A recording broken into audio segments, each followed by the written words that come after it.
দ্বিতীয় শ্রেণীর আমাদের ছোট্ট বন্ধুরা সানমুন অনলাইন স্কুলে তোমাদের সবাইকে স্বাগতম। নিশ্চয়ই তোমরা ভালো আছো। প্রতিদিনের মতো তোমাদের সাথে আছি আমি মৃণাল কান্তি পাল। গত পর্বে আমরা আলোচনা করেছিলাম তোমাদের প্রাথমিক গণিত বইয়ের 107 থেকে 110 পৃষ্ঠা দৈর্ঘ্য পরিমাপ নিয়ে। গত পর্বটিও তোমাদের জন্য খুবই গুরুত্বপূর্ণ ছিল। তোমরা যারা ক্লাসটি যথাসময়ে দেখতে পারোনি, তোমাদের জন্য নিচে ডেসক্রিপশন বক্সে ক্লাসের লিঙ্কটি দেওয়া আছে, সেখানে ক্লিক করে ক্লাসটি দেখে নিতে পারো। আজ আমরা আলোচনা করব তোমাদের প্রাথমিক গণিত বইয়ের 111 থেকে 113 পৃষ্ঠা ওজন পরিমাপ নিয়ে। এই ক্লাসটিও তোমাদের জন্য খুবই গুরুত্বপূর্ণ হবে, তাই ক্লাসটি না টেনে অত্যন্ত ধৈর্য ধরে মনোযোগের সহিত শেষ পর্যন্ত কন্টিনিউ করবে বলে আশা করছি। তো ছোট বন্ধুরা, চলো এবার আমরা ক্লাসটি শুরু করি। এই ক্লাস শেষে তোমরা ওজন পরিমাপের একক বলতে পারবে, ওজন পরিমাপের বাটখারাগুলো চিনে বলতে পারবে এবং বিভিন্ন বস্তুর ওজন দাঁড়িপাল্লা ও ডিজিটাল মাপনী দিয়ে মেপে তুলনা করতে পারবে। তো ছোট্ট বন্ধুরা, এবার তোমরা তোমাদের গণিত বইয়ের 111 পৃষ্ঠাটি খুলে নাও। এখানে একটি প্রশ্ন আছে, আমি প্রশ্নটি পড়ছি, তোমরা মনোযোগ দিয়ে শুনো ও বোঝার চেষ্টা করো। কোন বস্তুটি ভারী, একটি ডাস্টার না একটি কলম? এবার রাফি বলছে একটি ডাস্টারের সাথে একটি কলমের ওজন তুলনা করে। তো তুলি বলছে আমরা কিভাবে তুলনা করব? এই জন্য আমরা এক হাতে ডাস্টার ও অন্য হাতে কলম নিয়ে ওজন তুলনা করি। আমার মনে হয় ডাস্টারের ওজন বেশি হবে। এবার রাফি বলছে আমারও তাই মনে হয়। আর কলমের সাথে বেলুনের ওজন হাতে নিয়ে তুলনা করলে কলমের ওজন বেশি হবে বলে মনে হয়। এগুলোকে দাঁড়িপাল্লা দিয়ে পরিমাপ করতে পারি। ছোট্ট বন্ধুরা, এখানে দেখো যে তুলি বলছে কি আমরা এক হাতে ডাস্টার এবং আরেক হাতে কলম নিয়ে ওজনগুলো তুলনা করতে পারি। ক্ষেত্রে ডাস্টারের ওজনটি বেশি হবে বলে মনে হয়। আবার রাফি বলছে আমরা যদি কলমের সাথে বেলুনের ওজন হাতে নিয়ে তুলনা করি তাহলে কলমের ওজন বেশি হবে। এখানে তোমার একটা জিনিস লক্ষ্য করো যে কলমের চেয়ে ডাস্টারের ওজন বেশি, আবার বেলুনের চেয়ে কলমের ওজন বেশি। এগুলো আবার তোমরা দাঁড়িপাল্লা দিয়ে পরিমাপ করতে পারো। তোমাদের বাসায় যদি কারো দাঁড়িপাল্লা থেকে থাকে তাহলে দাঁড়িপাল্লা দিয়েও এগুলো মেপে তোমরা তুলনা করতে পারো। ছোট্ট বন্ধুরা, এবার তোমরা লক্ষ্য করো ওজন পরিমাপের একক হলো কিলোগ্রাম বা কেজি। কম ওজনের বস্তু মাপতে হলে গ্রাম একক ব্যবহার করা হয়। এখানে ওজনের একক হচ্ছে কিলোগ্রাম বা কেজি। এটা তোমরা খুব ভালো করে মনে রাখবে। ওজনের একক হচ্ছে কি কিলোগ্রাম বা কেজি। 1 কেজি সমান 1000 গ্রাম। তো কম ওজনের বস্তু মাপতে হলে আমরা কি করি? এই যে গ্রাম একক ব্যবহার করি। বস্তুর ওজন পরিমাপ করতে দাঁড়িপাল্লা বা ডিজিটাল মাপনী ব্যবহার করা হয়। এই যে বিভিন্ন বস্তুর ওজন করতে গিয়ে আমরা কি করি?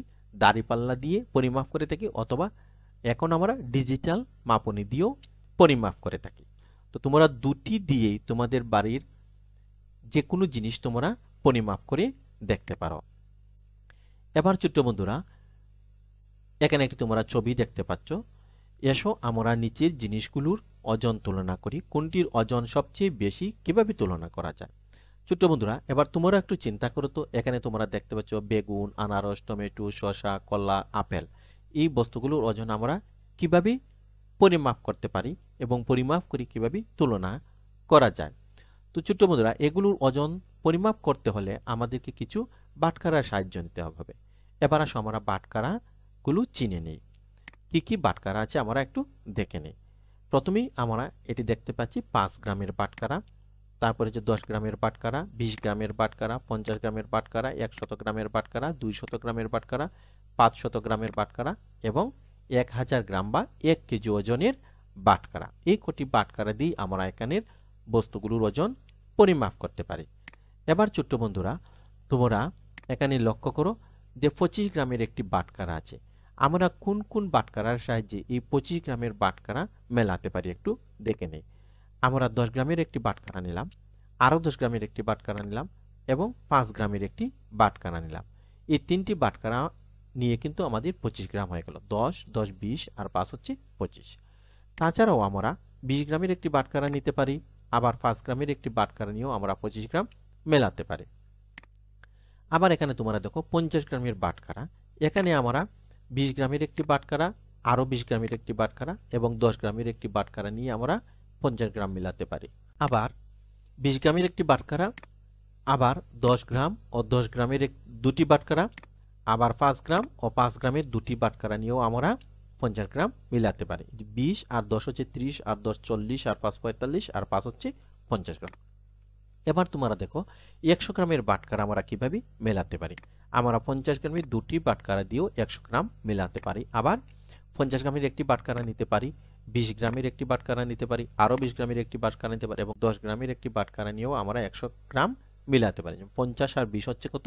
70, 70 আর 20 90, আর 10 হচ্ছে 100। অর্থাৎ 1 2 3 4 এই 4টি বাটখারা দিয়েও আমরা 100 গ্রাম মিলাতে পারি। ছোট্ট বন্ধুরা, এই ক্লাস শেষে তোমরা কি শিখতে পেরেছো একটু চিন্তা করে দেখো তো। এই ক্লাস শেষে ওজন পরিমাপের একক তোমরা বলতে পারবে। ওজন পরিমাপের একক কি? কিলোগ্রাম ও গ্রাম। ওজন পরিমাপের বাটখারাগুলো চিনে বলতে পারবে। আমরা ওজন পরিমাপের কি কি বাটখারা ব্যবহার হয় সেগুলো নিয়ে আমরা আলোচনা করলাম। আশা করি তোমরা বাটখারাগুলো চিনতে পেরেছো। বিভিন্ন বস্তুর ওজন দাঁড়িপাল্লা ও ডিজিটাল মাপনী দিয়ে মেপে তুলনা করতে পারবে। তোমাদেরকে আমরা দাঁড়িপাল্লা দিয়ে কিভাবে মাপতে হয় এবং ডিজিটাল মাপনী সম্পর্কেও পরিচয় করিয়ে দিলাম।